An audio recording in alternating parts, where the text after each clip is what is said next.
of all, mashallah, I'm so happy to see all my friends here from the last whom I have known now for more than a decade actually, most of you, mashallah. And some of you have known for more than that time. So, mashallah, let's speak up.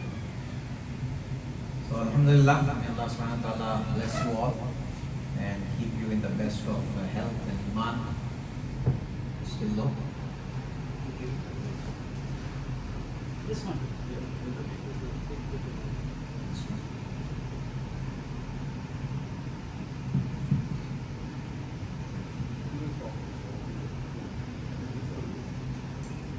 So, mashallah, and also congratulations to you. Mashallah, you have a new place for the worship of Allah subhanahu wa ta'ala in this town and in this area. And I see that a lot of work has been done. And Allah subhanahu wa ta'ala bless those who have been part of it and making this possible. And may He give them strength and guide them to do that which will please Him.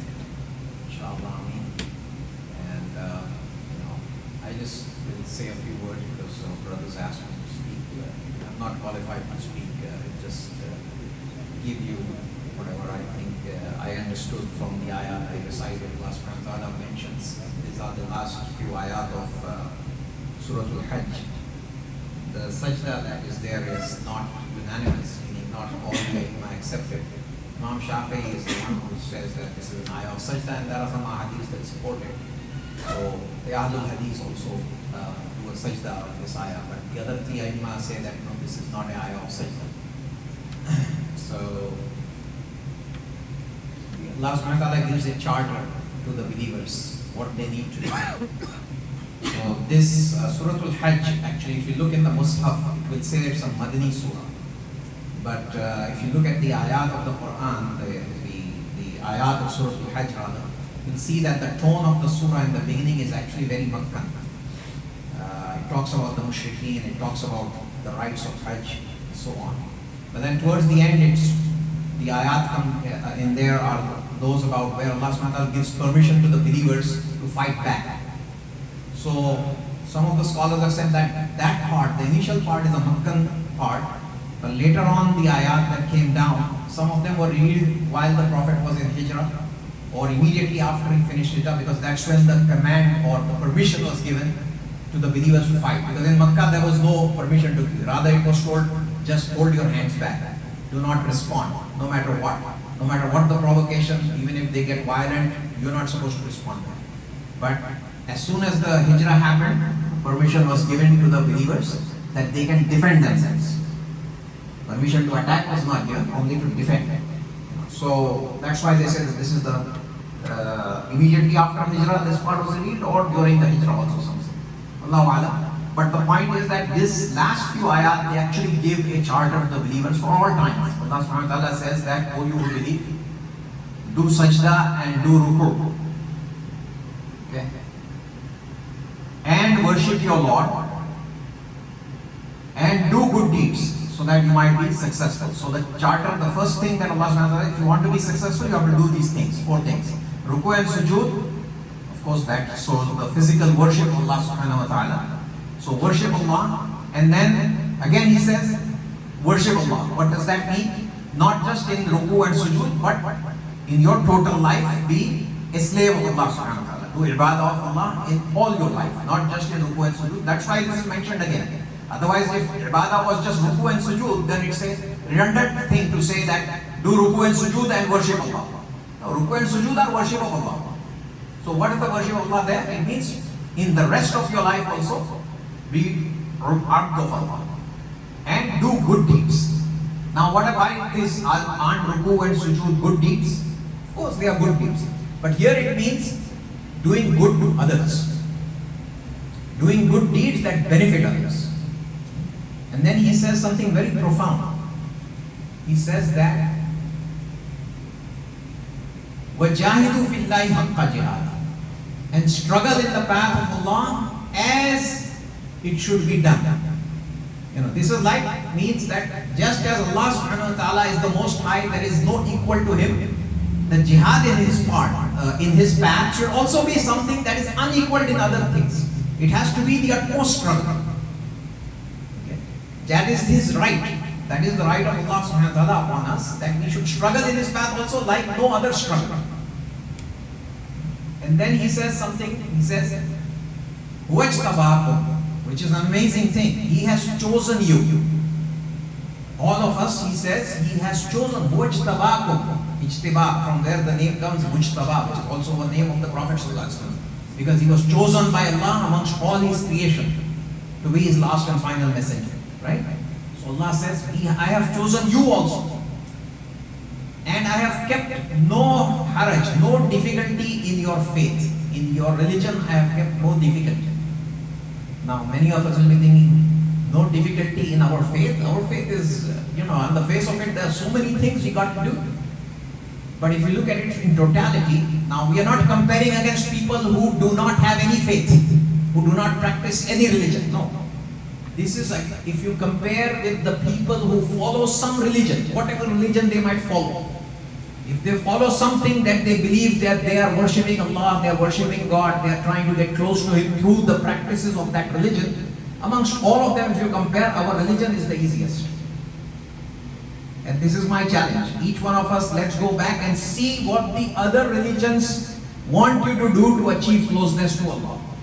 And you will see that none of them is possible to reach close to Allah except that you would have to go through tremendous difficulty. Some will tell you, totally renounce the world. Some will give you so many rules and regulations that you will say, how is it possible to abide by these rules and regulations in this world today? So the point is that Allah subhanahu wa ta'ala himself said, مَمَا جَعَلَ عَلَيْكُمْ فِي الدِّينِ مِنْ حَرَجٍ. He has not kept any difficulty in this religion for you. And it is not something new. It is the way of your father Ibrahim. Millata Abikum Ibrahim. Because obviously he is addressing the people of Quraysh first, the people of Arabia first. So they trace their lineage back to Ibrahim alayhi salam. So he is saying that this is the same religion, this is the same way of life that was prescribed to Ibrahim alayhi salam. Millata Abikum Ibrahim huwa sammakum muslim. He is the one, and now the huwa zamir, the pronoun, is, some say it is mentioning that it represents Ibrahim alayhi salam, that Ibrahim alayhi salam gave you the name Muslim, or it is referring back to Allah subhanahu wa ta'ala. He is the one who called you Muslim, which is the more preponderant opinion.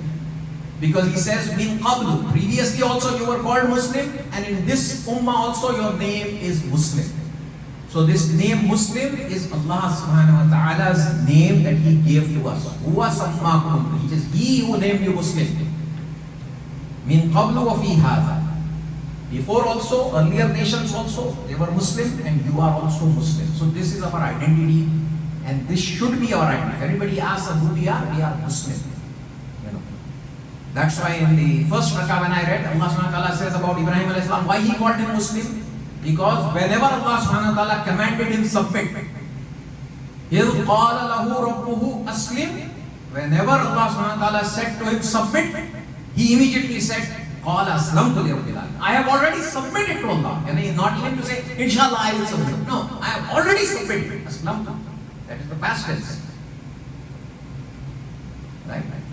So that is why Allah subhanahu wa ta'ala gave him this name Muslim, the one who has submitted himself completely to Allah, and that's the name He gave to us. He chose us to be Muslim. So when we are Muslim, it is because Allah subhanahu wa ta'ala has chosen us. And He has chosen us and given us this name Muslim. That's the label we have to identify ourselves with, and nothing else. And if somebody says he is a Muslim, immediately that person is our brother. We don't ask him, which firqa you are from, which faith you follow, which mazhab you follow. No, all of that, none of that is mentioned in the Quran. What is mentioned? And there in another place he says, who can be better in speech except the one who calls to Allah? And what does he say? وَقَالَ إِنَّنِي مِنَ الْمُسْلِمِينَ وَمَنْ أَحْسَنُ قَوْلًا مِمَّنْ دَعَا إِلَى اللَّهِ وَعَمِلَ صَالِحًا وَقَالَ إِنَّنِي مِنَ الْمُسْلِمِينَ. That's the only label he identifies himself with. That he says, I am a Muslim. And once that person says he is a Muslim, then his blood, his honor, and his wealth is haram upon another Muslim to take. Okay, this is also the message given in the last sermon of Hajjatul Wada, the Prophet here, right? So this is very important in our day and age, especially when we are coming together as a community, to remember that the honor of a Muslim, wealth of a Muslim and his blood is haram upon another Muslim, except of course by due process, which means that if he has done something which requires those things to be taken from him. But this is very important to understand. And finally, I will say that we ask Allah subhanahu wa ta'ala, as He mentions, He says, وَاعْتَصِمُوا بِاللَّهِ. Hold fast to Allah subhanahu wa ta'ala. Another say, وَاعْتَصِمُوا بِحَبْلِ. Here it says, وَاعْتَصِمُوا بِاللَّهِ. Hold fast unto Allah. Do not let this go.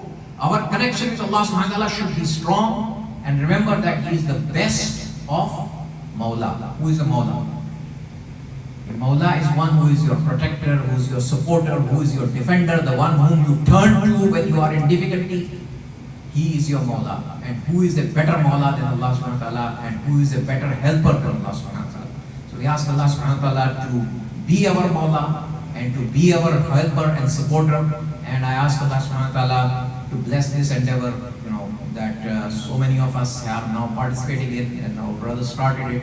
May Allah subhanahu wa ta'ala bless him and bless all of you, inshallah. And may He grant you all success in this life and the hereafter. And Jazakumullahu khairan for listening to me, and whatever good I said, may Allah subhanahu wa ta'ala put that in our hearts, and that is from Allah subhanahu wa ta'ala, and whatever mistakes I committed are indeed all mine.